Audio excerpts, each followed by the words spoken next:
Selamat datang di Pojok Santai.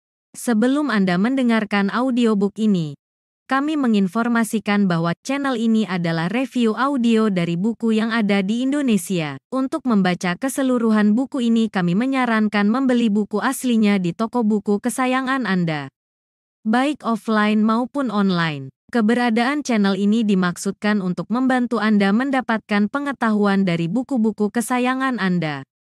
Jangan lupa untuk subscribe, like, dan komen. Selamat datang di Pojok Santai, channel khusus yang membahas komik dan novel dengan cara asyik. Panglima Sampono dan tokoh sakti lainnya berhendak menghajar Raja Rencong dari utara. Siapa nyana malah bertemu dahulu dengan orang-orang suruhan Raja Rencong. Siapa saja mereka? Yuk langsung saja disimak video berikut ini.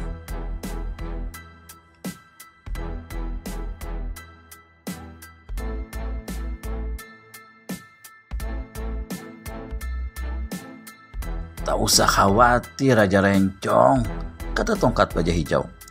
Manusia-manusia macam kunyuk-kunyuk ini mudah saja dibereskan. Lalu dia menyapu paras keempat orang di hadapannya dan bertanya, kalian maju satu-satu atau berempat sekaligus? Bagusnya berempat saja biar cepat ku bereskan. Merah paras keempat tokoh itu. Panglima Sampono bergerak. Merah paras keempat tokoh itu. Panglima Sampono bergerak, tapi seberang luar mendahuluinya melompat ke hadapan tongkat baja hijau. Tongkat baja hijau, setauku dulu, kau adalah seorang tokoh golongan putih. Sungguh disayangkan, di samping sesat, kau juga mau-mauan masuk menjadi begundalnya Raja Rencong, murid murtad si pembunuh guru itu. Kau mulailah. Mari kita bertempur sampai ratusan juru. Tongkat baja hijau mengekeh. Jika aku tak salah lihat, kau adalah manusia yang bernama Seberang Lor. Tempatmu jauh di tanah Malaka. Aneh juga kalau kau sampai nyasar ke sini. Orang Malaka jangan jual laga di sini. Kau tahu, hanya namamu saja yang akan kembali ke negerimu. Habis berkata begitu, tongkat baja hijau menyerbu ke muka. Sinar hijau menderu dari tongkat mustikanya. Seberang Lor segera pula kiblatkan pedang berkeluknya. Maka pecahlah pertempuran yang hebat. Tapi kehebatan itu segera berubah menjadi satu pertempuran yang tidak seimbang. Serangan-serangan tongkat hijau datang mencurah laksana hujan. Dalam jurus keempat, senjata itu menderu ke bahu Seberang Lor tanpa bisa ditangkis dan dikelit. Seberang Lor menjerit. Tubuhnya terguling-guling keluar arena. Nyawanya lepas. Akulah lawanmu, teriak Datuk Nansabatang menggeledek. Tubuhnya berkelebat dan keris biru meluncur dahsyat ke arah tenggorokan tongkat baja hijau. Jangan omong besar, Datuk, ejek tongkat baja hijau. Sekali tongkatnya disapukan, Datuk Nansabatang tersuruh sampai 5 langkah. Aku muak bertempur 1 lawan 1. Ayo, Panglima dan Lembu Ampel, kalian berdua majulah. Sambil menyerang Datuk Nansabatang, tongkat baja hijau sekaligus melancarkan serangan pada Panglima Sampono dan Lembu Ampel. Mula-mula, kedua orang ini tak mau ikut turun ke dalam kalangan pertempuran. Tapi karena diserang terus-terusan, mau tak mau, akhirnya kedua orang ini turun juga ke gelanggang. Bagi orang-orang yang ada di situ, nama Panglima Sampono dan kawan-kawannya adalah nama-nama besar. Namun sewaktu melihat bagaimana dengan seorang diri, si tongkat baja hijau berhasil mendesak ketiga lawannya, maka diam-diam semua orang memuji kehebatan si tongkat baja hijau.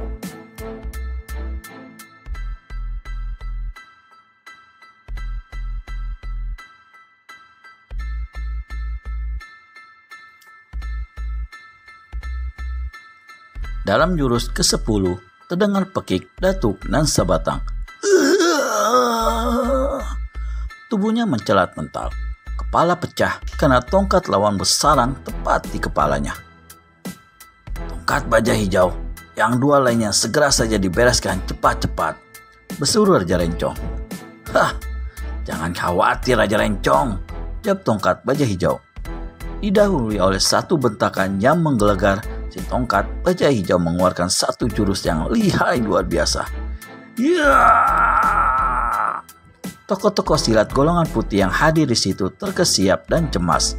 Serangan lawan yang hebat tak mungkin dikelit atau ditangkis, karena tongkat baja yang dahsyat itu hanya tinggal sejengkal saja lagi dari kepala Panglima Sampono dan Lembu Ampel. Dalam detik yang tegang itu, tiba-tiba berkelebat satu bayangan putih. Satu gelombang angin yang bukan kira-kira dahsyatnya menderu laksana topan menggila. Beberapa tokoh silat yang berada di tepi arena merasa tubuh mereka tergetar oleh sambaran angin itu, dan tahu-tahu terdengar pekik si tongkat hijau. Orang dan tongkat yang mencelat sampai menghantam dinding arena. Begitu jatuh, jawanya sudah lepas dengan muka hancur memar. Di tengah arena, semua mata menyaksikan berdirinya seorang pemuda berambut gondrong dengan senyum di bibirnya. Hei pemuda gondrong, kau siapa? Bentak Raja Rencong. Hah, siapa aku bukan urusanmu. Terlebih dulu, perkenankan aku bicara. Kau terlalu berani, Mak. Damprat Raja Rencong. Dia berpaling ke kanan dan berseru. Sepasang pengemis gila. Pemuda ini. Lalu sambil berpaling ke kiri. Datuk Arasakti, musnahkan Panglima Sampono dan Lembu Ampel. Dari arena sebelah kanan melesat dua orang berambut acak-acakan berpakaian kotor bertambal-tambal. Mereka inilah sepasang pengemis gila. Keduanya sambil berteriak-teriak tak karuan langsung menyerang pendekar 212 Wiro Sableng. Di kejap yang sama, dari samping kiri melompat pula seorang berpakaian merah. Dari mulutnya menyembur arak yang menyerang ke seluruh jalan darah di tubuh Panglima Sampono dan Lembu Ampel. Kedua orang ini terkejut dan cepat-cepat memukul ke depan. Namun, di saat itu terjadilah satu peristiwa yang membuat semua orang kaget dan kagum luar biasa. 3 jeritan terdengar susul menyusul. 3 tubuh mencelat mental dan terbanting ke dinding lalu roboh di antara orang banyak. 2 pukulan yang dilancarkannya bukan lain pukulan Dewa Topan menggusur gunung yang dipelajari Wiro Sableng dari tua gila. Pukulan yang luar biasa hebatnya itu mana sanggup diterima oleh sepasang pengemis gila dan Datuk Arasakti. Tak ampun lagi, ketiganya terlempar dan mati. Baik tokoh-tokoh golongan hitam maupun golongan putih sama-sama leletkan lidah melihat kehebatan si pemuda. Di lain pihak, mata Raja Rencong terbeliak besar-besar. 2 pukulan yang dilepaskan pemuda rambut gondrong itu adalah pukulan Dewa Topan menggusur gunung. Dan setahunya hanya 1 orang yang memiliki ilmu pukulan dahsyat yaitu yakni tua gila. Tapi si pemuda telah melancarkan ilmu pukulan itu tadi yang berarti dia punya sangkut paut dengan si tua gila. Rasa kecut membuat dingin tengkuk si Raja Rencong. Inilah untuk pertama kalinya dia merasa ngeri. Tua gila sudah lama didengarnya meninggal dan seumur hayatnya tak pernah punya murid. Tapi bagaimana sekarang ada seorang pemuda memiliki ilmu pukulan tua gila? Apakah tua gila masih hidup dan telah mengambil seorang murid? Dan yang lebih mengkhawatirkannya lagi, apakah tua gila juga berada di dalam ruangan itu? Dan untuk pertama kalinya, Raja Rencong ingat akan kecurigaannya sewaktu berada di kamar bersama Pandan Suri tadi. Jika betul pemuda rambut gondrong itu murid tua gila, pastilah dia telah menyelusup lewat jalan rahasia di belakang, bagian belakang bangunan tua. Tapi di mana dia bersembunyi sewaktu seluruh tempat diselidikinya tadi? Raja Rencong dari utara tak mau berpikir panjang-panjang. Saat itu sudah tiba waktunya untuk menekan tombol merah di atas mimbar.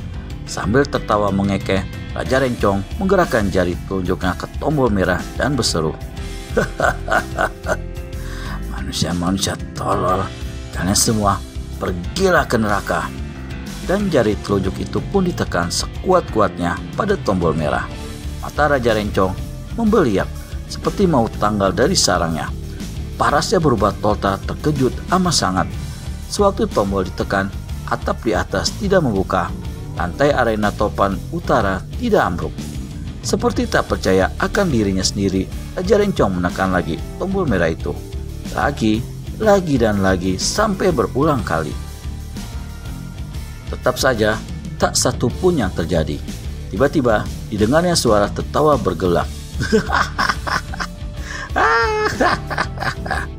Ketika dia mengangkat kepala yang tertawa itu, bukan lain si pemuda berambut gondrong Wiro Sableng.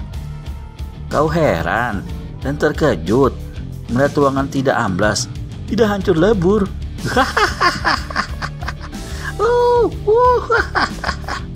Wiro tertawa lagi gelak-gelak. Pesawat rahasia terkutukmu yang hendak semua orang yang hadir di sini tidak bisa berjalan, Raja Rencong. Bukan main marahnya Raja Rencong dari utara. Tanpa menunggu lebih lama lagi, segera 10 jari tangannya dijentikan. 10 larik sinar merah kekuningan menderu menyambar pendekar 212. Bisakah Wiro Sableng alias pendekar kapak maut naga geni 212 menghadapi kuku jari api milik Raja Rencong dari utara? Temukan jawabannya di video selanjutnya hanya di channel Pojok Santai. Segera subscribe dan tekan tombol lonceng untuk mendapat notifikasi video terbaru dari kami. Terima kasih dan sampai bertemu kembali.